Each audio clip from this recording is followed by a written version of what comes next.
네, 안녕하세요. 중학교 2학년 과학 1탄원인데요. 이번 시간에는 염화바륨 수용액과 황산나트륨 수용액의 반응에 대해서 좀 알아보겠습니다. 이제 학생분이 이제 질문을 주셨는데 여기 내용이 좀 어렵더라고요. 그래서 이번에는 이제 동영상 강의를 통해서 한번 질문에 답변해 보도록 하겠습니다. 자, 일단 염화바륨 수용액 있습니다. 그렇죠? 염화바륨이라는 게 이제 뭔지 아시겠죠? 그렇죠? 염화바륨은 BaCl2가 됩니다. 그 다음에 여기다가 이제 황산나트륨 수용액을 집어넣는데요. 황산나트륨은 Na2SO4 이렇게 해서 이제 우리가 화학식을 나타낼 수가 있어요. 그래서 이제 BA는 2+고 CL은 1-니까 요거 이제 하나당 요거 이제 두 개씩 달라붙는 꼴이고요. 여기서도 이제 NA는 1+고 SO4는 2-이니까 NA는 여기 이제 두 개당 NA 나트륨이온 두 개당 황산이온 이제 하나씩 그래서 이제 2대1로 이렇게 이제 결합되어 있는 거거든요. 근데 일단 기본 세팅이 염화바륨 수용액이 있었대요. 근데 거기다가 황산나트륨 수용액을 조금씩 첨가를 한다고 합니다. 그럼 여기서 이제 이온수의 변화가 어떻게 되는지에 대해서 한번 알아보도록 하겠습니다. 먼저 염화바륨 수용액입니다. 염화바륨 수용액. 그러니까 염화바륨이라고 하는 것이 이렇게 생긴 건데 요거를 갖다가 이제 물에다가 탄 거를 우리는 이제 염화바륨 수용액이라고 불러요. 그래서 얘네들이 이제 물에 들어가면은 얘 자체로서는 이제 앙금이 아니니까 물에 의해서 이온화가 됩니다. 그래서 일단 간단하게 BA2+, 그리고 이제 Cl- 요렇게 이제 Cl- 두 개요. 이렇게 이제 이온화가 된다라고 우리가 이제 생각할 수가 있는데요. 요 상황에서 이제 그림을 이제 볼 때 뭐 한 개, 두 개 이렇게 얘기하기 좀 힘들어요. 사실은 얘네들의 개수라는 것은 이제 워낙에 이제 많기 때문에. 그런데 이제 간단하게 이제 그냥 우리가 이제 그 표현하기로다가 그냥 한 개, 두 개 이렇게 이제 가정하고 좀 문제를 풀어보도록 하겠습니다. 그래서 이제 기본 세팅을 조금 더 쉽게 하기 위해서 한 2배 정도 더 있다고 한번 해볼게요. 그래서 이제 바륨이온도 2개, 염화이온도 2개 이런 식으로 좀 있다라고 가정해 보겠습니다. 비커를 좀만 더 크게 그릴게요. 여기 조그맣게 그리면 좀 힘들어가지고 이렇게 해서 이제 비커를 조금 더 이제 크게 그리겠습니다. 좀 그렇죠. 다시 할게요. 비커를 좀 아래쪽으로 이렇게 좀 크게 해가지고요. 여기에 BA2+ 하고요. 2개. 얘네들은 이제 1대2의 비율로 있어야 돼요. 그래서 이제 이런 식으로 바륨이온 하나당 염화이온 2개씩 이렇게 이제 이온화된 상태로다가 선생님이 그림을 좀 그려놔봤습니다. 여기다가 이제 무엇을 첨가할 거냐면요, 황산나트륨 수용액을 좀 첨가를 할 겁니다. 그러니까 요게 들어오는 거예요. Na2SO4 요게 이제 들어오는 겁니다. 근데 요것도 이제 생각을 하기로 이제 나트륨이온은 이제 2개고 이제 황산이온은 이제 하나다. 이렇게 이제 생각을 하셔야 되겠고 얘네들을 이제 타게 되면 어떻게 되는가? 일단 뭐 양은 전체가 늘어나겠지만 뭐 그거는 이제 좀 고려하지 않겠습니다. 이 문제에서 중요하지 않기 때문에. 그래서 이제 나트륨이온은 이제 2개 들어와요. 그렇죠? 그래서 이제 원래는 이제 Cl-, 이렇게 있었는데 나트륨이온 이제 2개가 들어온다 생각하시면은 여기다가 이제 나트륨이온 2개 더 추가적으로 이런 식으로 이제 그려주시면 되겠고, 그 다음에 주목할 게 뭐냐면은 SO4 들어온단 말이에요. SO4 들어오는데 얘가 누구랑 반응합니까? 바륨이온하고 반응을 합니다. 그래서 이제 황산바륨이라고 하는 흰색 앙금을 만들게 되거든요. 그래서 이제 얘 하나하고 얘 하나가 반응하면은 BaSO4라고 하면 앙금이 만들어집니다. 얘는 이온이 아니에요. 그렇죠? 앙금은 앙금이고 얘는 이온이 아닙니다. 그럼 이제 여기는 이제 SO4 라고 하는 이제 황산이온은 존재하지 않는 거고 바륨이온도 이제 하나가 이제 없어진 거예요. 그럼 이제 바륨이온은 하나만 존재를 하겠죠. 이런 식으로 이제 좀 변화가 됩니다. 이용액의 상태가. 그럼 여기다가 이제 또 한 번 더 넣어볼게요. 그러면 이제 Na2SO4 요거를 이제 집어 넣는 겁니다. 그러니까 얘를 어떻게 생각해야 되냐면은 나트륨이온 2개 하고요. 그 다음에 SO4 요거 하나 요거를 집어 넣는다라고 생각을 하시면 돼요. 그래서 이제 집어 넣은 그림이 어떻게 되는가 하고 봤더니 일단은 여기서 나트륨이온은 계속 반응 안 합니다. 얘네들은 앙금 안 만들어요. 그렇죠? 그러니까 얘네 2개가 여기에 첨가되는 거예요. 그럼 이제 반응을 하지 않는 놈들 Cl- 4개는 그대로 있고요. 그럼 나트륨이온은 총 4개가 되겠죠. 그렇죠? 나트륨이온은 총 4개가 됩니다. Na+ 4개가 되고요. 그 다음에 이제 또 BaSO4 황산 바륨 앙금 여기 그대로 남아있고요.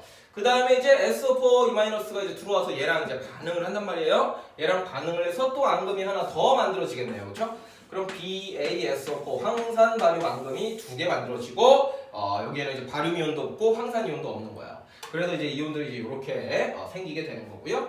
그 다음에 한 번만 더 부어보도록 하겠습니다. 한 번만 더 부어보도록 하겠습니다. Na2SO4 한 번만 더 부어보게 되면요 어떻게 됩니까? 여기에서 어차피 Cl-는 그대로 있어요. Cl-, Cl-, Cl-, Cl-.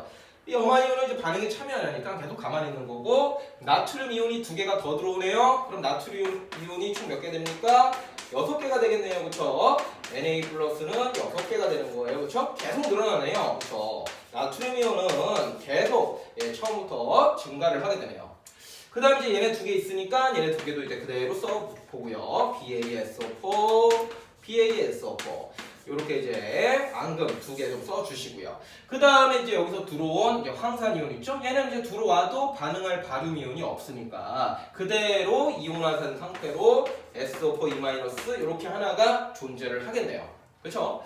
그래가지고 지금 염화바륨 수용액에다가 이제 황산나트륨 수용액을 계속 조금씩 이제 첨가한다 이런 내용이 되는데, 요때 이제 이온수 변화를 한번 살펴보도록 하겠습니다. 이온수 변화를 살펴볼게요. 염화이온부터 살펴보겠습니다. 염화이온은요 처음에 4개로 출발하는데 반응을 진행할 때도 계속 4개, 여기도 4개, 여기도 4개 반응을 계속 하면서도요 이온수가 일정하게 유지가 됩니다. 그래서 요거를 갖다가 이제 그래프로 좀 그려보면은 어디다 그려볼까요? 공간이 좀 없는데 어디다 한번 그려볼까요? 일단은 뭐 여기다 그려볼까요? 네. 일단은 일정하게 이온수를 유지하는 게 누구다요? 염화이온이다라는 거예요. 염화이온은요 계속 일정한 개수비를 유지를 합니다. Y축이 이온수예요. 이온수. 그 다음에 이제 바륨이온 한번 살펴볼까요? 바륨이온. 바륨이온 같은 경우는 어떻습니까? 처음에는 이제 2개로 출발을 합니다. 근데 이제 황산이온이 들어와가지고 앙금되니까 하나가 없어져서 하나만 남네요. 그렇죠? 그럼 2개였다가 하나가 되고, 그 다음에 또 이제 황산이온 들어와가지고 앙금 또 되니까 없어지네요. 그렇죠? 그 다음에는 이제 뭐 들어와도 계속 이제 없는 게 되겠죠. 그래서 이제 바륨이온 같은 경우에는 2개, 1개, 빵개 이렇게 해서 이제 개수가 계속 줄어드는 거예요. 그래서 이제 바륨이온 같은 경우에는 애초에 여기가 이제 2개였다라고 치면은 바륨이온 같은 경우에는 염화이온에 비해서 이제 절반이죠. 그래서 여기를 1이라고 친다면은요 없어지는 거죠. 그냥 이렇게 쭉 없어진다. 이렇게 이제 그리시면 돼요. 그 다음에 계속 빵개 돼가지고 요것이 이제 BaE 플러스 바륨이온에 해당하는 그래프가 된다라는 얘기고요. 그 다음에 이제 세 번째로는 이제 뭘 보실까요? 세 번째로는 이제 나트륨이온 한번 살펴볼까요? 나트륨이온 같은 경우에는 처음에 이제 요걸 이제 집어넣는 건데, 요게 이제 처음 상태거든요. 여기 그림 있는 게 처음에는 없어요. 그쵸? 없어요. 애초에 시작이 이거예요. 그러니까. 근데 이제 첨가를 해가지고 나트륨 이온이 이제 증가를 하겠죠. 그쵸? 2개가 이렇게 이제 증가를 해요. 들어와도 뭐 반응 안 하니까 그대로 있습니다. 그 다음에 또 집어넣었어요. 그럼 나트륨 이온이 또 이제 2배 돼서 이제 4개 되고요. 그 다음에 이제 또 나트륨 이온 집어넣으면 또 6개 되고요. 들어오는 족족 나트륨 이온은 반응에 참여하지를 않기 때문에 개수가 계속해서 증가하는 그러한 그래프가 됩니다. 그때 조금 좀 디테일하게 좀 맞춰보시면은요, 일단은 바륨 이온이 없어지는 타이밍 여기죠. 그렇죠? 바륨 이온이 이제 없어지는 요 그림에서 나트륨 이온은 몇 개다? 4개다. 이렇게 좀 나오게 됩니다. 그래서 그때 우리가 이제 처음에 뭐 이거는 상대적인 비율이긴 한데 요거 4개 있는 거를 이제 2라고 썼잖아요. 그렇죠? 그러면은 여기다가 라인 하나 이렇게 좀 하나 그려주시고요. 바륨 이온이 없어지는 찰나에 나트륨 이온은 염화이온하고 개수가 똑같은 거예요. 그래서 이게 요 라인을 이렇게 따라갑니다. 요 점이 교차점이 되겠죠. 요 포인트일 때 바륨 이온은 없고요. 염화 이온과 나트륨 이온의 개수가 똑같아요. 어디요? 여기에요. 바륨 이온이 없을 때 염화 이온과 나트륨 이온의 개수가 똑같습니다. 그래서 이제 요 포인트 맞게 이렇게 이제 그려주시면은 요게 이제 나트륨 이온의 어떤 변화가 되겠습니다. 요거는 이제 문제 있더라고요. 문제 있죠, 그렇죠? 그래서 일단은 뭐 중학교 2학년이니까 어렵죠. 그래서 일단은 그냥 뭐 이제 정확한 뭐 포인팅은 잘 모르셔도 일단 뭐 증가하는 거, 처음부터 계속 증가하는 게 누구냐? 그러면 이 상황에서는 나트륨 이온이 계속 증가한다. 이렇게 이제 판단을 해주시면 되겠고요. 마지막으로 이제 황산이온 한번 보겠습니다. 황산이온 같은 경우에는 이제 처음에는 없습니다. 황산이온은 처음에 없지만 없어요. 그런데 이제 또 이제 첨가를 해서 이제 앙금이 만들어지는데 들어온 게 바로 이제 바륨이온하고 만나서 앙금이 되니까 여기는 황산이온이 존재를 하지 않아요. 그렇죠? 그 다음에 이제 또 하나만 넣었는데 또 앙금이 됐으니까 황산이온이 존재를 하지 않습니다. 그 다음에 이제 여기다가 여기 이제 바륨이온이 없는 상태에다가 이제 또 황산이온을 넣으니까 그때서야 이제 황산이온이 생기기 시작하는 거죠. 바륨이온이 없어진 다음에 황산이온은 이제 증가하기 시작하는 겁니다. 따라서 마지막으로 이제 황산이온의 그래프는 어떻게 되느냐? 요거 초록 색깔로 한번 그려볼게요. 처음에 없어요. 넣어도 계속 반응하기 때문에 없다가 바륨이온이 이제 사라지고 나서 그때부터 이제 증가하기 시작하는 게 바로 황산이온의 개수가 되는 겁니다. 그래서 이제 여기 이제 뭐 가나다라 이렇게 있고 요 그래프에서 해당하는 이온들이 누군가요? 뭐 이런 게 이제 질문이셨는데 여기에서 처음에 일정한 것은 염화이온, 그 다음에 처음부터 계속 증가하는 것은 나트륨이온, 그리고 처음에 존재를 했다가 사라지는 것은 바륨이온, 그 다음에 없다가 생겨나는 것은 황산이온. 이렇게 해서 이제 답을 찾아주시면 되겠습니다. 그래갖고 여기가 이온 파트인데. 이런 식으로 이제 그림을 통해 가지고 이해를 해주시면 좀 좋을 것 같습니다. 예, 이번 수업은 여기까지 하도록 하죠.